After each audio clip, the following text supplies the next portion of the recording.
Welcome to another edition of the Pirate Parlay Podcast. I'm your host, JC Allen, here on the Sick Podcast Network. We're one day away from the NFL draft kicking off. Very exciting times right now all over the league. A chance to add young players to the roster and hopefully get some difference makers in there.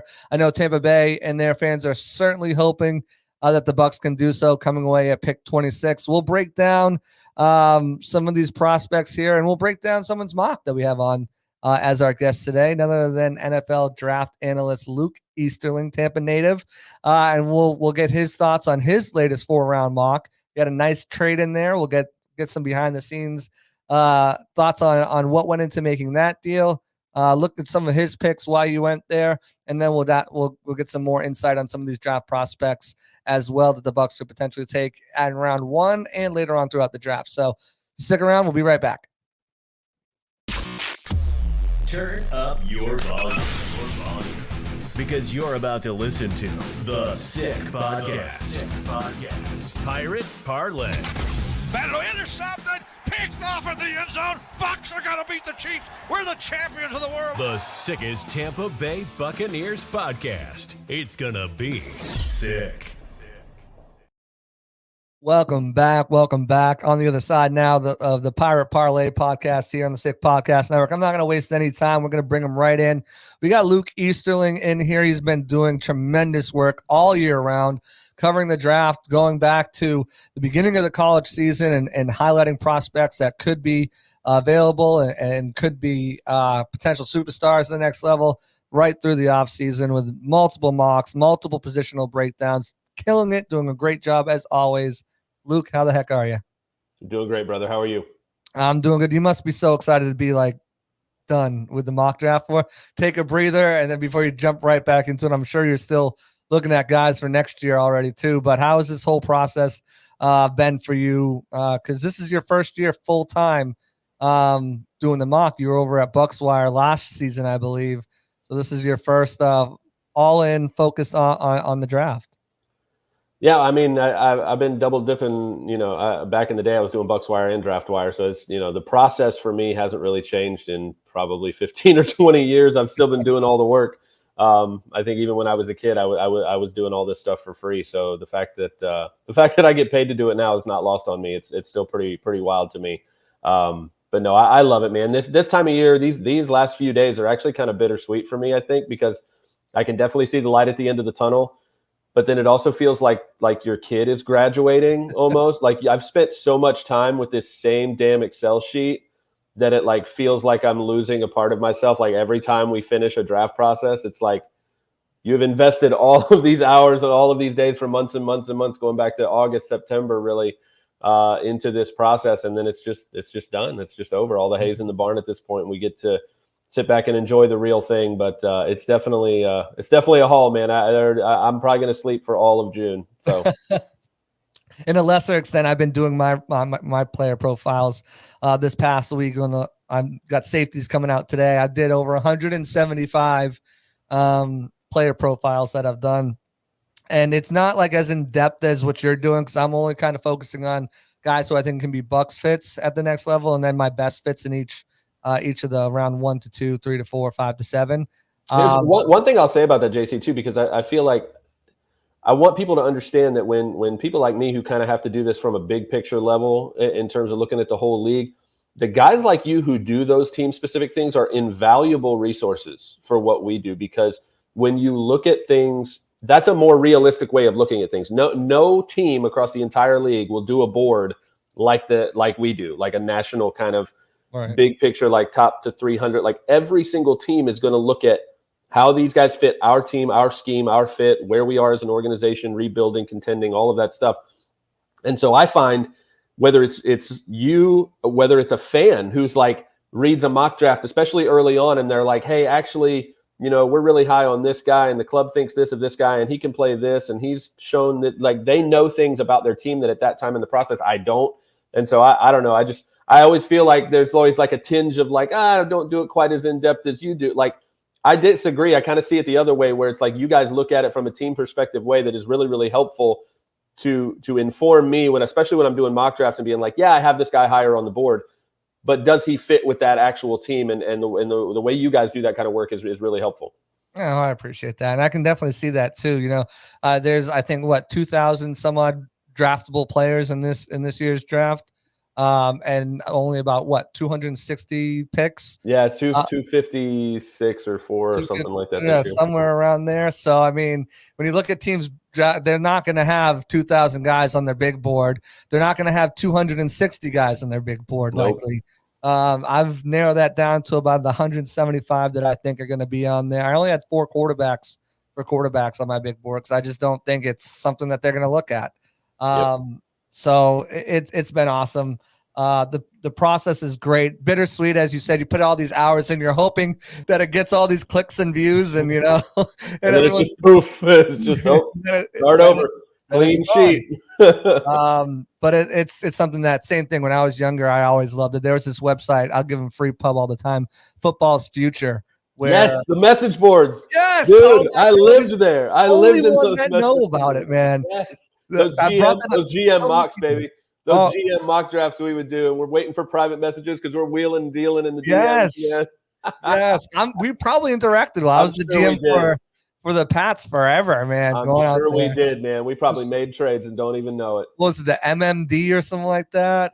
Football's Future. Football's Future was golden, man. I spent so much time there. It was so good. You could do your own GM mocks. They had the yearly one, and then they got advanced. Were you still there when we were doing salary cap and free agency and everything? Oh, man, I don't know. That was probably after me. Yeah, like I'm talking like this was like 2000.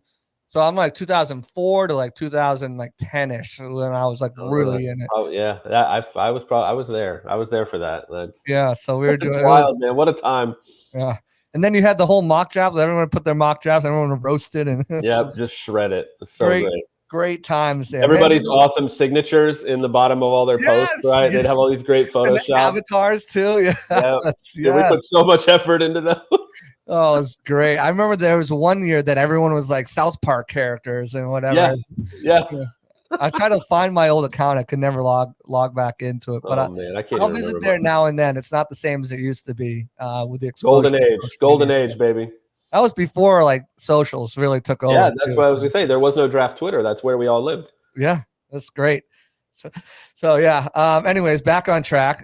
You're the only person I know that I've talked to that was over there so far. Absolutely, man. That's great. We'll jump into your mocks because you've had quite a few. I think this is your last predictive mock right here. Is this what you? Would that's the last big one. I'll have a first rounder on Thursday. I always do a final 1 rounder on Thursday, but I wanted to do one more deep dive. I love the 3 and 4 rounders. It's too much fun, so I had to get one more in. Great. It's great. So let's just jump right into it. Bucs is sitting here at 26, and they hear a phone call come up, and it's from the Kansas City Chiefs. They're looking to make a splash here and grab one of these wide receivers before the Bills can or the Cardinals can double dip at the position. Brian Thomas Jr. is a guy who I like for the Bucs if they would stay put there. I do really like him. I think he'd be a great fit on the team, especially with across from Evans, and with Evans getting a little bit older, I think you can transition into that role. But you got the Chiefs coming up to make a trade with the Bucs at 32. What did they give up? We saw a little bit of it. But was it any more than that? Any more than that 3rd rounder? Did they pick up? I mean, they might get a 5th or something in that deal as well. For me, I think that's neither here nor there. I think what I looked at, it was an opportunity to get another top 100 pick because I don't think they have enough picks for enough of to fill all the needs. Right. And also, even if you're not going to fill all the needs, I want more top 100 picks because if somebody falls at a position that I don't feel like I necessarily need, whether it's like an interior defender or a wide receiver or something, especially the receiver class, if there's just a really good receiver that falls to me at a pick, I just want to be able to take that guy because he's a better player instead of worrying about, I didn't get an edge guy or didn't get this guy here. I want to be able to fill as many needs as possible. Also have a couple of wild card picks that I can just, cash in when the right guy falls to me regardless of position. And that's why I think I would be looking to make this deal. I think that's why Jason Light would be interested in it as well. Yeah, I think trade down for me is the biggest spot. Unless you get one of those edge rushers there. Johnny Newton certainly has his appeal to me as well. But I think you can get a guy like Ruka Korahoro. And I think I got his name right finally, in the 2nd round and still be happy with the production you can get from him if you wanted to go defensive tackle. I look at the interior offensive line, man, the sweet spot's that end of the 2nd and into that third round. I think you can really get some steals. So if I'm Jason, I'm trying to move off of 26, even that's into the mid 30s, and not necessarily the first round, because I think you can end up with a guy like Zach Frazier. You can end up with a guy with that extra third round pick. I think Zach Frazier goes in the first round tomorrow night.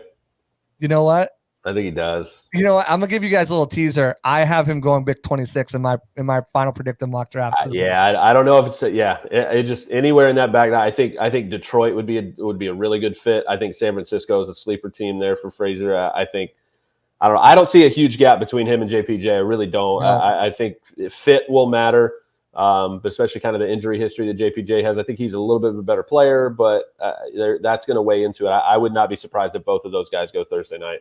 Yeah. So I mean, that's a little. But to your point about the trade, I think what I'm looking at Washington. I'm looking at Washington at 36 because they have a ton of draft capital and they need an offensive tackle. They're going to go quarterback at 2. And so if you get to 26 and there's a tackle they like, Tyler Guyton maybe from Oklahoma. I don't think Mims is still there, but maybe Jordan Morgan from Arizona. If they want to jump up ahead of teams like New England at 34, Kansas City again at 26 if they don't move with Kansas City. But you move back to 36, they've got so many picks. They've got like 6 or 7 in the top 100, and they're not going to use them all. So they got 2 thirds in like the top half. And so if you could get either of those, I think, and maybe a fourth or a fifth to drop back to 36, man, I love that. Am I just spoiling the hell out of your mock draft here? No, you're not, because this is more my predictive mock draft. My mock draft 2.0 was what would I do? Bucs make a trade out of the first round with the Washington Commanders for pick 36, 78, and 152. So Beautiful. I think, and that Commanders are active in free agency, filling a majority of their holes. 6 picks in the top 100, get aggressive and move up in the first round. I am so right there with you. The Bucs are going to, at some point, Jason's going to bridge that gap from 125 to 220. He's not going to sit there for 95 picks without a pick. He's just not going to do it. He's already traded a 6th round pick next year. So like, he doesn't probably want to trade, more future capital. I had them going with Jordan Morgan there when I made that trade. Kicking him in. I think that's one of the guys that could make sense. I like him as either a tackle or a guard. I think he could stay at tackle if he wants to, but I think he'd be a great guard as well. And that's Jason's MO, right? It's not he doesn't really draft pure guards. He really doesn't draft a guy that has played guard for a while. He loves moving the tackles inside. And again, he's had some success. He's had a couple of whiffs there, but for the most part, I think that's what he likes to do. Dominic Pooney is another guy out of Kansas that I love him on day 2. So if they didn't get Morgan up top, I would target him as a tackle sliding inside guard. So back into the mock, move back with the Chiefs, pick up a 3rd round pick, maybe a 5th round pick later, bridge that gap. Who knows? But today, Jackson Powers-Johnson there, the center. Obviously, there's been some, last minute red flags, concussion history, some injury history. Really grabby last year as well, with the hands and the penalties. I think he had 8 in 13 games. So you got to, undisciplined at times. But walk me through why JPJ was the pick there. I think if you look behind him, there's, some of Zach Frazier goes 2 spots behind him. Marshawn Nealand, who's been kind of getting some first round buzz, and obviously the Bucs need an edge rusher potentially there. Kool-Aid's been attached to them a lot, but I don't love the Kool-Aid fit. So tell me why JPJ there over some of these other names.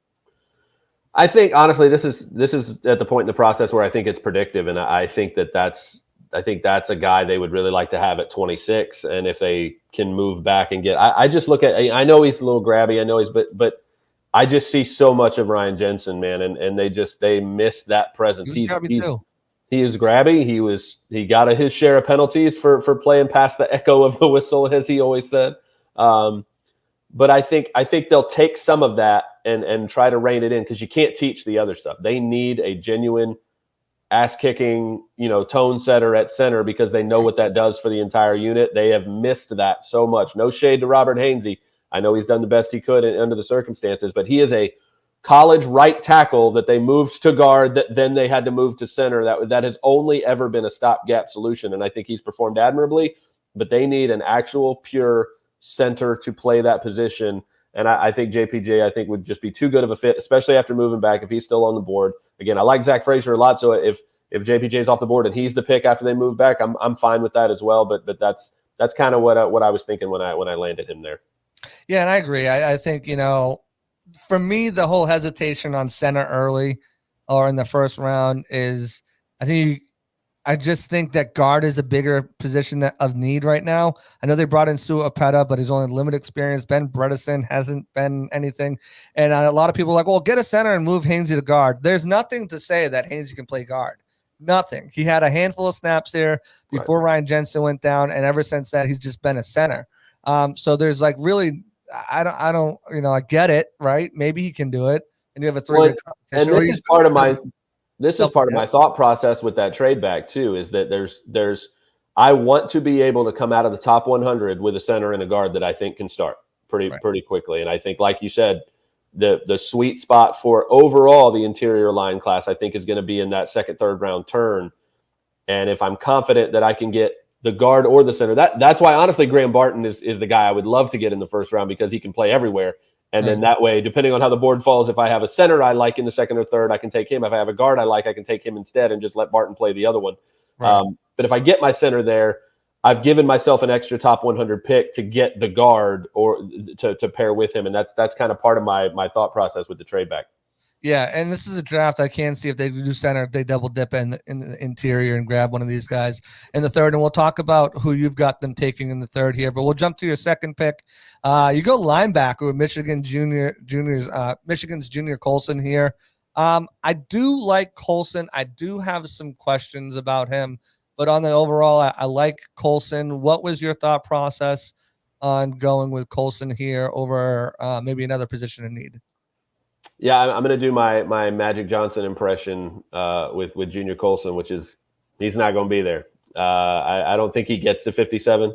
That's kind of wishful thinking on my part. Again, I just look at a guy, big, fast, athletic, high character guy. I think that part of his profile is going to matter a lot to the Bucs. He's a guy that I think can be the torch, the torch receiver from Levante David after a couple of years. Obviously, like Jason Light, we want Levante David to play another 7 seasons. I don't think that will happen. So they need that next guy. And I think both as a player, as an athlete, I think he's a 3-down linebacker. And I think as a leader and a locker room presence, I think he would be a very important piece to that next generation of the Bucs defense. I don't think he's going to beat it. I don't think he gets anywhere close to 57. Right. But that's kind of what I looked at. When you're looking at the rest of the needs, you're looking at edge, and you're looking at your offensive line, and you're looking at corner maybe. And I looked at who did they add at corner. I like Bryce Hall. I like Tavier Thomas. So I like that they added an outside big guy. I like that they added a slot guy. And so when I looked at both of those, and I looked at what they have at edge, which again, Randy Gregory is a 1-year rental, and that's fine. Right. Yaya's been great. Hopefully he keeps building on that. JTS, we're still kind of waiting to see. And Nelson is a solid depth piece. But I looked at linebacker and said that is a starting spot where there is the least amount of proven experience, right? You've got Levante at one side, and then otherwise it's Britt and Voss, right? It's right. Savassi Dennis. So I know the team loves both of those guys, especially Dennis. They're really excited about the leap he can make. But to me, I looked at it and said, hey, they added the 2 offensive linemen in free agency. They added Gregory. They added these corners. They bolstered those positions enough. They didn't do a damn thing at linebacker. Right. So that's where I looked at. The fact that I love Colson as a prospect. I love what he could do for the defense. And the fact that I was confident enough in what they did to add to all those other positions in terms of the immediate depth that I felt like I could wait for the edge guy and take the linebacker, that I think I can start him right away as a full-time starter, and I think that's Colson. Yeah, Colson's my number 1 linebacker on the board. For me, good speed, explosiveness, can take on blocks, shed blocks, good feel for coverage, great communications skills, pre-snap, post-snap recognition. He's everything kind of you want in a linebacker. There's some things that he'll need to, improve, as all rookies will, but I had them actually Edgerrin Cooper was my best fit for them in round 2, partially because I think there's an outside chance he can make it there. I think Colson's long gone. Cooper's actually my linebacker 1. So okay. I would be super happy with that. I think he's real tight there. I think him and Colson are only separated by like 1 or 2 spots on my overall board. Yeah. But I had Cooper off the board to the Packers at 41.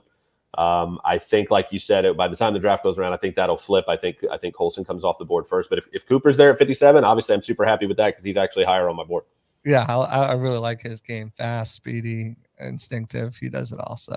Yep. Moving on into the third round of your mock here. Bucks are back up. Three back to almost back to back to back here in the 80s and 90s. I like this.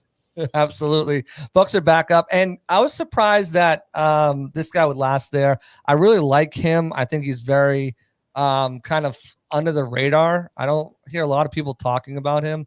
I feel like as much as they should be. And that's Penn State's Adisa Isaac. I know that obviously everyone's, talking about Chop Robinson, the other Penn State rusher, but I think Adisa Isaac has really, really strong, a really strong foundation to develop into an absolute playmaker at the next level at the position. So I really like that pick. Tell me why you went there. Just kind of looking around, of course they picked like the next 4 picks. Yeah, But, they have two in the next 5, I think, after that. So you had guys like, Muhammad Kamara, who I think that's a little high for him. I wouldn't be shocked if he went in third. But I have him more as like a 4th round guy. Gabriel Murphy, other edge rushers. Why did you go with Jonah Ellis, who's starting to pick up steam? Why do we go with Adisa Isaac other than tremendous value, I think? Yeah, I think that's what it is, the matching of the need with the value, because I think Adisa Isaac could be a late 2nd-round pick on Friday night. I think he could go that high. But I looked at the value and I look at the fit with the scheme. I think him in Todd Bowles' defense would be fantastic. 6'4", 250, great athlete, can drop into coverage, can rush the passer, got great length. And again, a guy who is very moldable, still has a lot of room to grow, and he's already a pretty effective rusher with those physical tools. So 3rd round, I couldn't pass it up at that point. Again, I think he'll be off the board long before then, but maybe not, right? I mean, we see this happen all the time, and I think the biggest reason that players at every other position could move down the board a little further than we're expecting is day 2 is going to be like half wide receivers.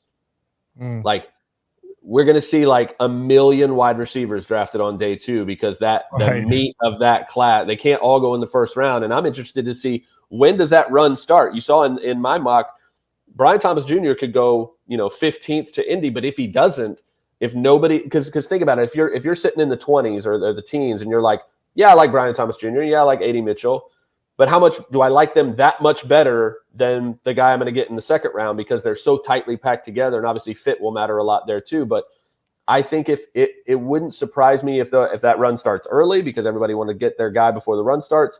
Also wouldn't surprise me if nobody wants to be the team to take the 4th wide receiver, because the difference between the 4th one and the 12th one is just not massive.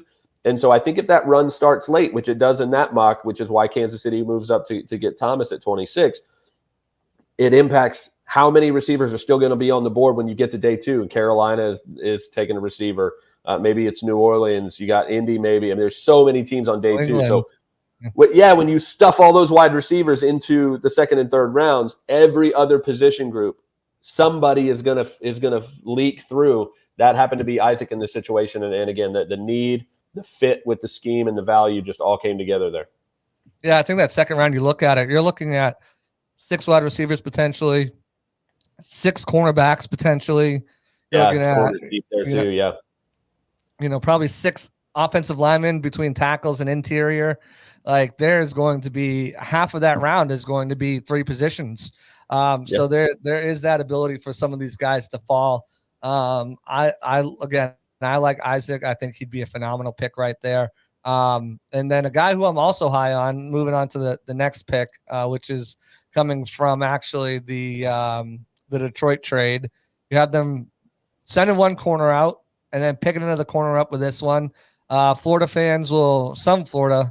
fans, if you're a Florida State fan, would be happy with this pick, with Renardo Green coming off the board to the Bucs there. There's a couple corners that go around them, and Elijah Jones, who he's just not a fit to me. He's an aggressive press man coverage guy, and you just traded one of those guys because he wasn't that great in the zone, and it seems like there's going to be a lot more zone coverage in Todd Bowles' defense going forward. I don't even have him on my list on my write-ups because, again, I just think he's so much better in man coverage, press man coverage, that why are you going to make him an albatross, and put him in something he's not going to excel at. But I love Renardo Green. I think that he is his Another one of these guys who is underrated because he doesn't have the ideal size, right? He's only 5'11". He's not 6 foot. He's only 186. But he's got versatility that teams are going to love, especially in a system like Todd Bowles. Change of direction skills and phase are great. Great positioning at the catch point. He's very patient and disciplined. He can play that press man coverage. He can play zone.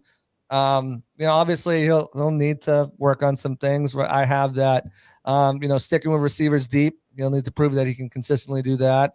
He can get too physical on the route, which can lead to penalties and, get hung up on complex route concepts, route combinations in zone, and the recovery speed isn't there. But when you look at 14 pass breakups, 1 interception his senior year, but he had much more production on the ball after that. Tell me why, other than the reasons why I just said, why we went Renardo Green here. Yeah, that's a hell of a breakdown there. I'll take that. But I mean, the biggest thing that I would say puts him over the top for me is go back and watch him play against LSU last year. Go back and watch him play his best football, and his best football was against Malik Neighbors, who, depending on who you ask, is the best wide receiver in the best wide receiver class I've ever seen, and Brian Thomas Jr., who is also going to go in the first round. So when you put that type of tape on against the best of the best in your class in the country, that speaks volumes to me, and that's why I'm a big fan of Renardo Green.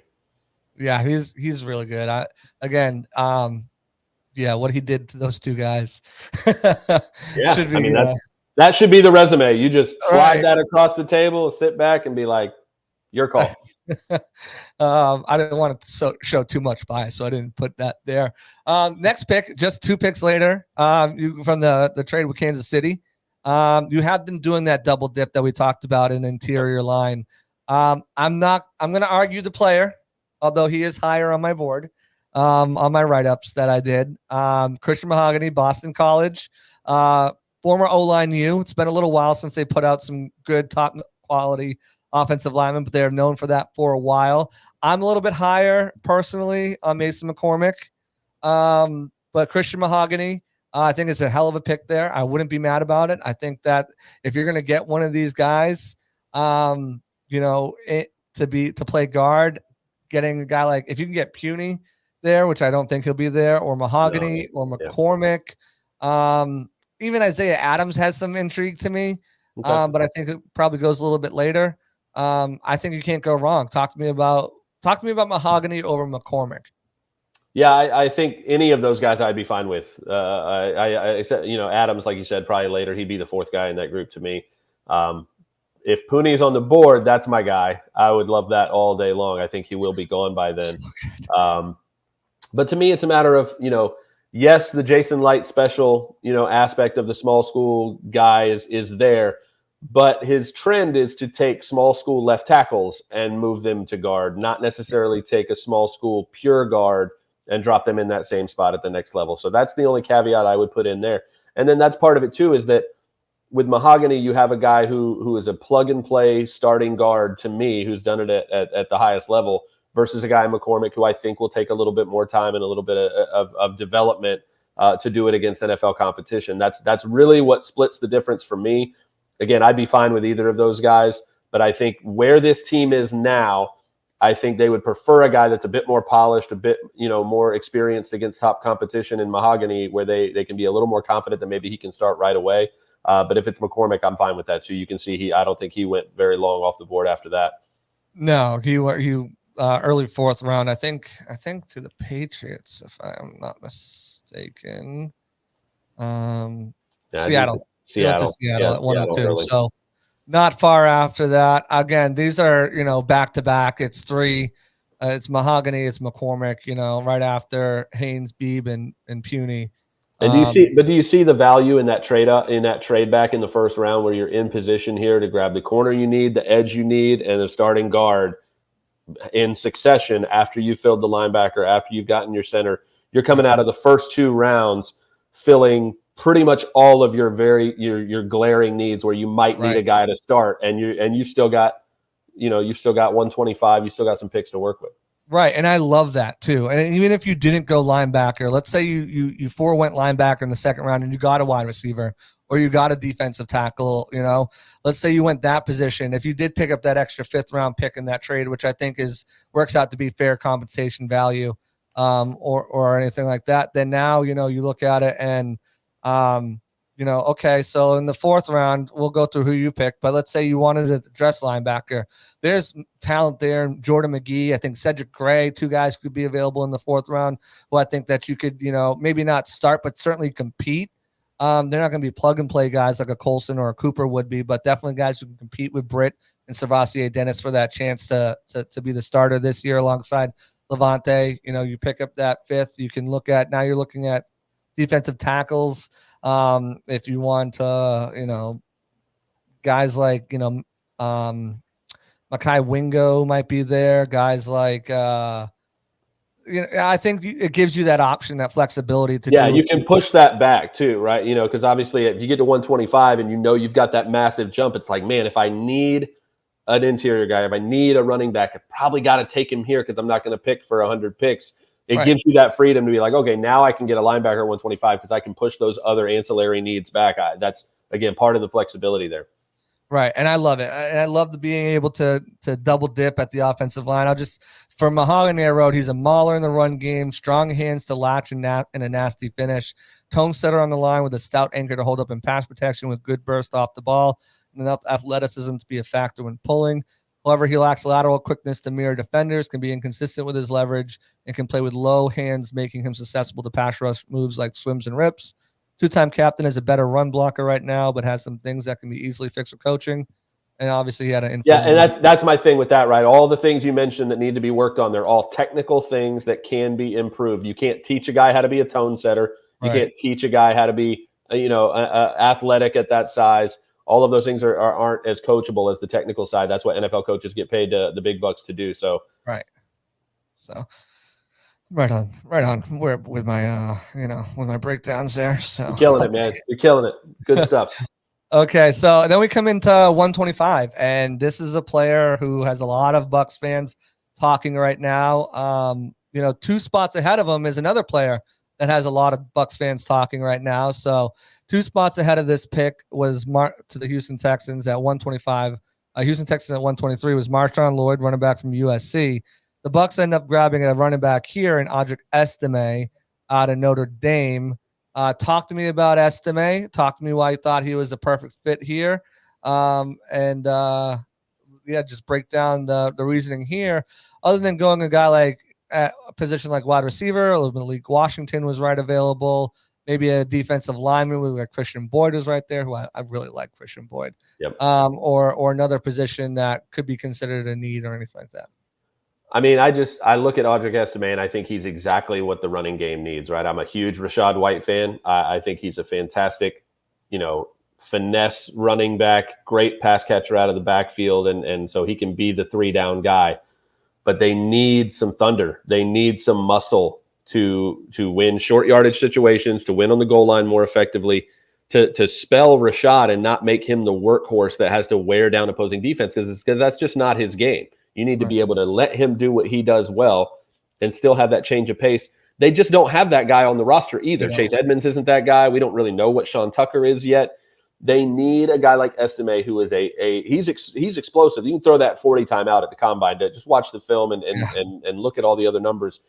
That guy is at home between the tackles as a bruiser, and then when he can bust through, he can still pick up chunk yardage, maybe not running away from NFL defenses fast, but you don't need him to. You need him to pick up, 8 to 10 carries a game of pounding the rock and bringing that strength and that physicality to the run game that the Bucs just haven't had. And again, I think at 125, it's just a perfect spot, especially if we don't, if we end up with that extra pick. Isaiah Davis from South Dakota State is the other guy that I really, really love in that role. Maybe not in the 4th, but I wouldn't hate it if they fill all the other needs because I think – man, you want to talk about a guy that picks up extra yards, and he ran against so many stacked boxes, and it didn't matter.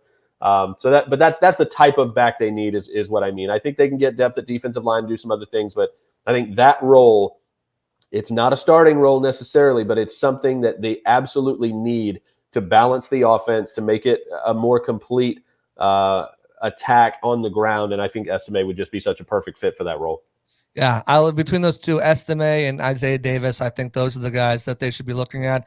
If they do look at later round and decide not to dress it to like round 6 or 7, Kendall Milton from Georgia is another guy I think that they could look at. As I think that's what you need, right? You need a tough physical runner, that can, pick up those chunk plays. And Estime, like you said, bulked up downhill back who can pick up the tough yards, but he's not just that. The 40 time 4.7 140 has everyone like, oh, but we're talking about a guy who had 14 rushes of 20 yards or more, which was third in the entire FBS.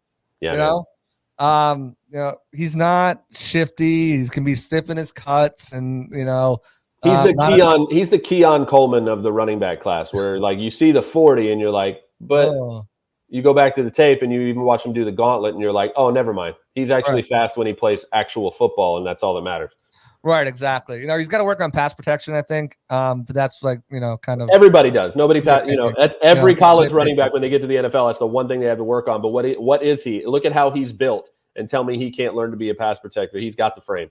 Right, exactly. So I think, he'd be a perfect fit there. That rounds out the 4-round mock. Again, I really like this mock. Junior Colson was the only gripe I might have with it. Just because I think I might have went wide receiver there. I'm fine with that, especially with who was on the board. I think I think Corley's probably there. Ricky Pearsall's probably there. Yeah. There's a lot of receivers that they could take there where I'd be like, that's fine. I'm admittedly biased because I love Trey Palmer and I want Trey Palmer to get the ball. So like if they don't take a wide receiver, I'll be a little bit happy because I'm such a Trey Palmer stan that I don't want him getting pushed out of the targets. All right. So let's just kind of talk about first round in general, right? We've seen the mocks ad nauseum. We've seen the stuff. What are your thoughts? Everyone's like, I'm hearing this and I'm hearing, no, you're not. You're not. First of all, like full disclosure, I am not a sources guy. I'm hearing this. I know you're not. I willingly keep myself away from that. I do not want to be involved in that thing at all. I did that for like 10 minutes 10 years ago, and I was like, I hate this. This sucks. Right. I'm just gonna watch film and write and talk about it. I don't want to make those texts and phone calls. Oh, what are you doing? What are you hearing? Yeah, right. So it's BS right now, right? Yeah. Everyone wants to be like, oh, this is what I'm hearing. Oh, this is what I'm hearing. And really, everyone's really closed the lip. Maybe tomorrow morning you might start to get rumblings, and that's really going to be like the beginning of the draft. No one sitting at the back half of the draft is like, well, if so-and-so are gone, we're taking them. No one's saying that to anybody right now. So take all that. If you look at so many of those reports too, I mean, Twitter is the worst at this, where like every report is like, sources say they could do this. Well, I could go throw all my furniture in the pool. Like, right. I mean, we could do a lot of things. There's no, the Giants could do this or they could not do this. Yeah, we know those are the only two options, to do it or to not do it. Right. It's so much of the discourse this time of year is. And when it's like Ian and Adam and Diana and Tom and Garofalo and some of these guys, okay, you take a little bit of little bit, but when it's some random people on Twitter, that cover the team and like, I'm hearing they could, or just are fans of the team, like, no, you're not hearing anything. I'm not hearing airplanes anything, so going over my house. I'm hearing airplanes heading to TIA. That's the only thing I'm hearing right now. Right. So it's like, take it for a grain of salt, but the names are there, right? The names that have been speculated, which is what everything is right now, speculating. We don't know Jason's board. Jason's especially at 26. What are you supposed to do at 26? You don't know. There's 25 things you don't know before you pick. Jason's not going to tell us anything. He's not putting out an email to like all the reporters like, hey, this is what our big board looks like, just so you know. So like the names are there though. Latu, Verse, if they're available, if they slide, they're easy picks, right? Johnny Newton is a guy who, according to things, he's one of the top players in the draft class, top 15 in my opinion. And number nine overall on my board, the number one defensive player in the entire draft. should not be there, but if he's there, that's another one, right? Graham Barton, Jackson Powers Johnson. Does Johnson fall? Does he go ahead to Philadelphia or Miami or something? So there's all these like different things. The Bucs look at wide receiver, and if they do, is it like a Brian Thomas? Is it Xavier Legette, who they just brought here, which might be a surprise pick in the first round, and A.D. Mitchell, who they had interviews with? Is it, do they? Which way do they go, really? Do they go cornerback, Kool-Aid McKinstry? They had a formal with him, a 30 visit with him. I don't see that. I don't really love Nate Wiggins. He's not physical. Yes, he's a ball hawk playmaker, but he's not going to be anything in the run support really at all. And maybe you say, well, neither was Zion McCollum, and he's kind of been a little bit better. Yeah, he's a 5th round pick. Right. Exactly. So again, Chop Robinson, you're not going to invest a 1st round pick in a situational pass rusher that can't set the edge and is barely has any experience in coverage. And Bowles loves to drop his edge guys in coverage. And if you can't do it, then he loves to drop Vita Vea in coverage. If you can't cover, you're not playing on the defensive front, wherever it is. Right. So, there's names you can kind of look at and rule out, but then, if you had to kind of like narrow it down, who are your top 3 speculative potential options for the Bucs at 26? Again, I look at Graham Barton as the guy that I really think they would love to be there. And I think if he gets close enough, he's a guy that I think they might move up a couple spots if they feel like, but I just don't. I feel like you'd have to get ahead of Pittsburgh. So I don't know if 7 spots is too much, for them to go up and get, especially when I think you could sit at 26 and probably get either of those centers that you like. And again, even if JPJ's gone and you like Frazier at 26, I'm fine with that. So Zach Frazier makes a lot of sense. Either of the centers make a lot of sense to me because I think they could be there. If they go edge, again, I know everybody and their mother is giving them Chop Robinson. And while in a vacuum, I would understand it from the point of just get those tools in the building and we'll figure out the rest of it. We'll make him a more complete player. I understand that part of it because I do think he has a ton of upside, maybe more than any edge rusher in the draft, but outside of maybe Dallas Turner. But look at where this team is right now. The team is contending for a 4th straight division title. The team wants to continue to go deep in the playoffs, and they are built to do that. Spending your 1st round pick on, again, like you said, a guy who has a lot of tools, but will need time to develop and may not ever be a full-time complete player, like you said. Right. Like if you can't set the edge and you're not going to be able to drop it to cover, you're just going to be a speed, explosive, off the edge kind of sack guy, which again, he didn't really finish a lot in college either. The production is really the biggest concern there, where like it just never came together. Wasn't able to finish sacks. And I know, you can talk about pressures and other numbers, but it does matter, to finish those plays off. And so that's why I just don't. I would understand it as a fail-safe if everybody else is gone and they just can't move back for anything, and they take Robinson because they're like he's just the best match of need and value and potential and everything like that. As a last resort, I could understand it for certain reasons. I just think there's going to be somebody else there that makes more sense, that makes a more immediate impact for a team, for a playoff team, a team that is again gone to the playoffs 4 years in a row, won the division 3 years in a row, and should be the favorite, in my opinion, to do it again this year in the NFC South because of everything they brought back. That's not a team that wants to choose a developmental prospect in the 1st round.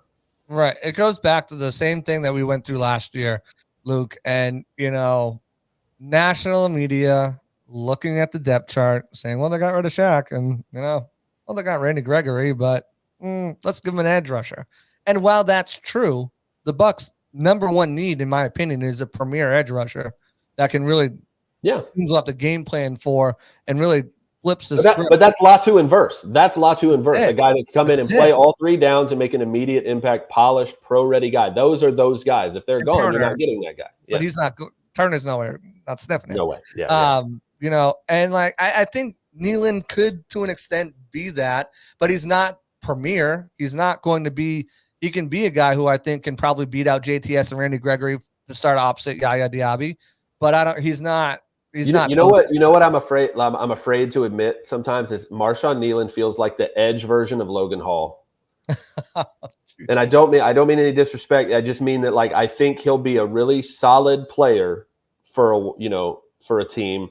I just don't see first round. Like, if I got to take a guy who I think can be double digit sack, that type of guy, I feel like I can get that guy at a lot of other spots that's not 26, Right. And so it's no disrespect to either of those guys. I just see really solid, well-rounded players that are probably just going to be rotational guys to me at their positions. And so at 26, that would be kind of a letdown to me. I think maybe if you trade out again, if you move back with Washington and that's your guy at 36, if everybody's off the board, I can understand that a little bit more if you've gotten some extra picks in return.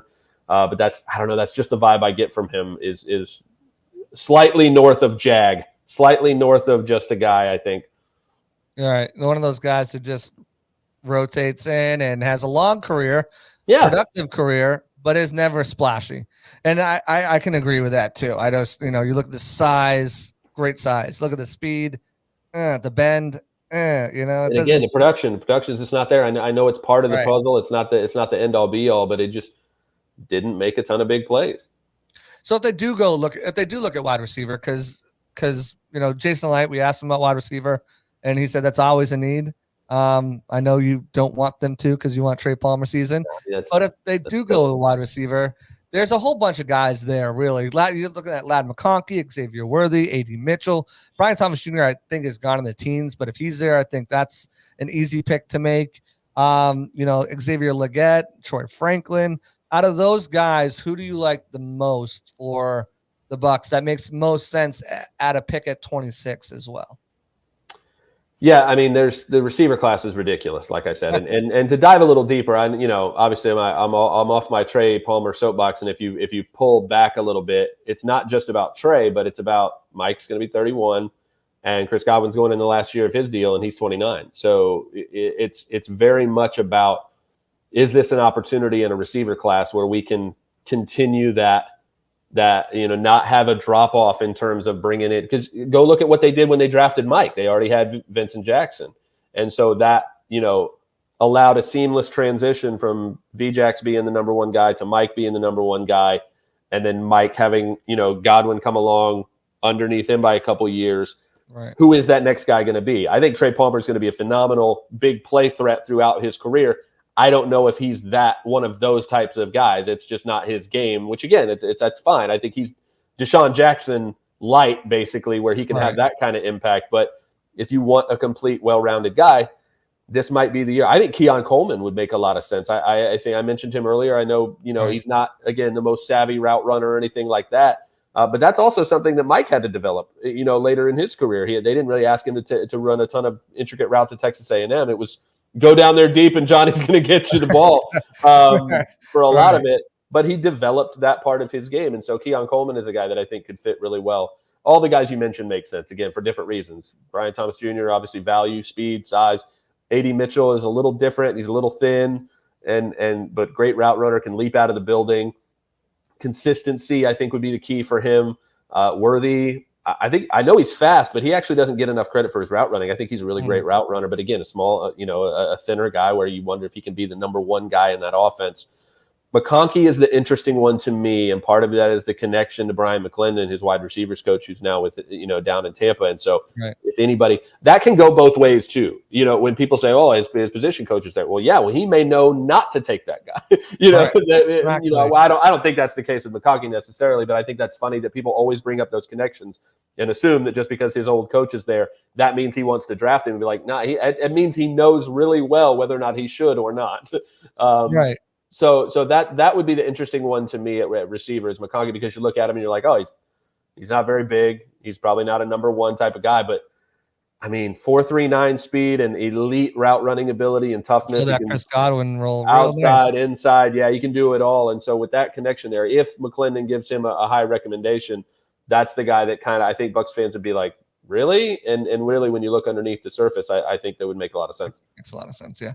Cornerback, we can just kind of rule that out right now, unless Terry Arnold kind of falls there. Yeah, right? I don't see it, man. I don't see Kool-Aid, and again, part of that is he's got the Jones fracture, which is again why Newton I think would fall, because they're dealing with the Jones fracture with foot injury that kind of is easy to re-aggravate, and I think that'll scare some teams away. But Wiggins, I just don't think they like Wiggins much. I think that, again, great speed, great ball playing, instincts and stuff like that. I just think scheme-wise, I don't know that he's a fit there. And if they're not, is it Cooper DeJean? Maybe, because of the versatility. I think he's more of a slot and safety guy than an outside corner. So maybe if Todd looks at him and says, hey, I can do a bunch of different things with him just as a defensive playmaker, and he's there at 26, I don't think he necessarily will be. I think Green Bay would be his floor there at 25. Right. But if those three guys are gone, I don't see a corner enticing them enough at 26, especially because the depth of the day two, maybe even into the fourth round corner class is just so loaded. Right. And I think, they had a top 30 or official 30 rather. Sorry, Jim Nagy. They had an official 30 visit with Mike Sanistrill. But again, he's a nickel guy. Like, if you waste the first round draft pick on a nickel cornerback, like, what are we doing here? I think Rondé's not walking through those doors anytime soon. Right. I mean, probably not going to get that guy. If they're taking a cornerback, I think outside cornerback makes the most sense. Bryce Hall obviously lost his starting spot, has some starting experience. I think you have enough there with Izzy and Tavier Thomas in the nickel spot to be okay. I think if they're taking a corner, it's going to be an outside guy or someone who has some positional flexibility, like a TJ Tampa or something like that, who can play or inside. Renardo Green there, or an Enos Rakestraw, who I actually really like too. But yeah, so I mean, I think that's, you exhaust those options. I think you're down to the two offensive linemen. I think you're down to the edge rushers if they're there, Johnny Newton if he's there, maybe one of those wide receivers, and that's about it. Like, that's okay. That's Barton, that's Jackson Powers, that's Latu, that's Verse, we'll throw Cooper DeJean in there. That's 5, and then that's Newton, and then that's maybe one or two of the wide receivers. That's 5 to 8 prospects right there. And that sounds like Jason's board, those 5 to 8 guys. And you might even take Verse off of there because maybe they don't think he's going to be there, and add in a guy, maybe add in a Frazier or add in, another wide receiver there. But man, I think when you're looking at it, those are your 5 to 7 guys that they're probably hoping are there. And with maybe Frazier and maybe one of those wide receivers, or even with JPJ with potential to fall due to the medical red flags, are the guys that maybe, all right, we can move back a few spots and still be able to get these guys. So if that is in the work. So great stuff, Luke. I appreciate it. Any final parting thoughts before we let you go, let you get out of here on the draft, before you move on to the next one? I mean, the only thing I always tell every fan this is just don't get locked into one guy. Like, don't get it. One of the biggest reasons I do mock drafts, and everybody, you have the mock draft haters who are all like, they're stupid, they're pointless. Why do you guys do them all the time? And while I understand that thought process, the way I have always viewed that is I want to give every fan of every team, if I can, an opportunity and a reason to be excited no matter who their team picks. And so, because that's the whole point of the draft, right? The reason the draft, in my opinion, is more fun than the Super Bowl is because it gives every fan of every NFL team an opportunity to be hopeful and excited about their team's future prospects, either in that season or beyond. And so everybody gets to play. Everybody gets to come to the draft and be excited and happy and enjoy it. And it should be a fun experience for all of us.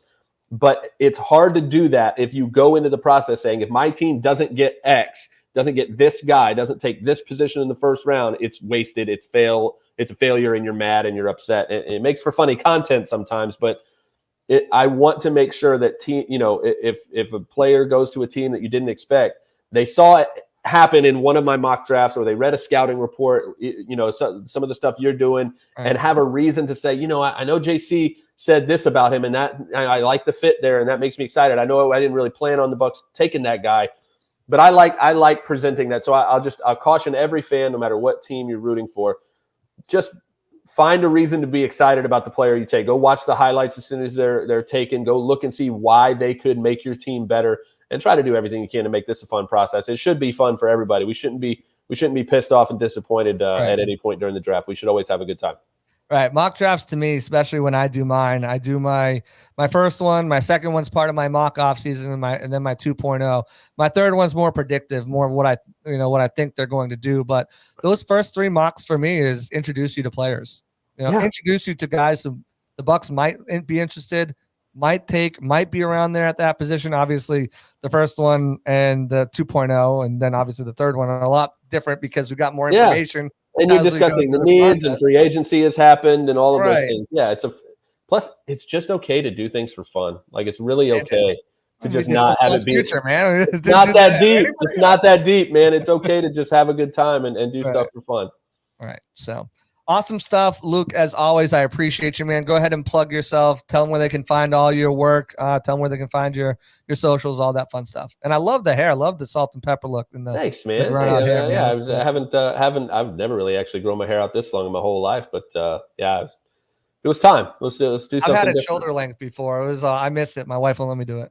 It's a lot of work, like especially living down here. It's I'm not looking forward to the summer where it gets like really hot. Well, you're through the awkward stage, so you're good. Yeah, that was not fun. Stages. You ever go back and notice? I wasn't doing any video stuff for like 6 months, and you know exactly you just why. all of a sudden here I am with long hair. That's how it works. But no, man, you can come over, follow me on Twitter at Luke Easterling. Go over to athlonsports.com. We've got a ton of content up there. Breaking trending news. We're expanding so much of that. We got a YouTube channel. Please go check the YouTube channel out and subscribe to that. We got a ton of video stuff we're going to be doing throughout the draft. I got all my rankings and big board. And again, the 4-round mock is there. We'll have the final first-round mock at some point on Thursday. And go buy the draft guide. Go buy the actual physical magazine that we made again this year. I've been reading that magazine my whole life. And the fact that I got to like help build that thing from the ground up this year, like absolute bucket list item to be able to be a part of that this year. So go buy the draft guide and make sure we can make another one in the future. We love making those magazines. So go do that. Check out the website and come talk some draft on Twitter. While you're buying his draft guide, buy my draft guide too. Buy them all. Buy all of them.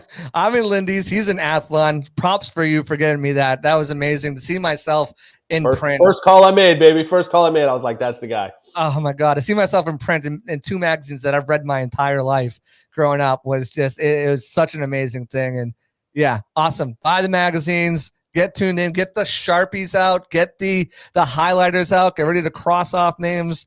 Put the board on your wall. Just put the board all over the wall like they do in the draft board. Just get a draft board, you know? I'm sure you can go into Etsy and like order like draft board names. I'm sure no one else who lives at your house will have a problem with just wallpapering an entire room. Not at all. Rankings and everything. It'll be fine. It'll be fine. You'll be good.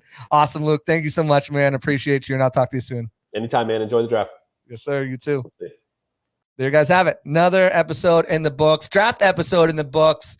Super excited. Draft is tomorrow. We're getting ready for it over here at Pirate Parlay. Check out all of our other amazing podcasts. Vogel's doing his stuff too with all of his draft stuff. So definitely check all that stuff out. Check out my work over at Bucs Game Day. Again, I have comprehensive breakdowns, over 175 players that aren't just players that could be out there, but players that the Bucs could actually be interested in. They've either had interviews with them informally at the combine, formally 30 visits. They fit the system, fit what they like, and usually kind of bring in the mold. So definitely check all those things out. I'll have my final mock draft out tomorrow, the morning of the draft, so you can roast it, toast it, or boast it, whatever you want to do. And with that, we'll be back next week as well with another podcast. So breaking down the aftermath of the draft. But guys, I want to thank you so much. Make sure you're clicking the subscribe button. Turn the little bell on for your reminders for when we do go on. We're going to be doing a lot more live stuff after the draft as well, which is going to be a lot of fun. I love the lives. I love being able to interact with you guys there. So definitely tell a friend, sign up, subscribe to Pirate Parlay Podcast. We're bringing you a ton of good stuff. We're going to get some players on, some coaches on, maybe some high-level profile guys too. So just stick around here. Again, thank you guys so much for the added support as always. And we will talk to you on the next episode of the Pirate Parlay Podcast here on the Sick Podcast Network. We're out. Draft day, baby. Kevin Costner. And that's a wrap. Hope you don't miss us too much until next time.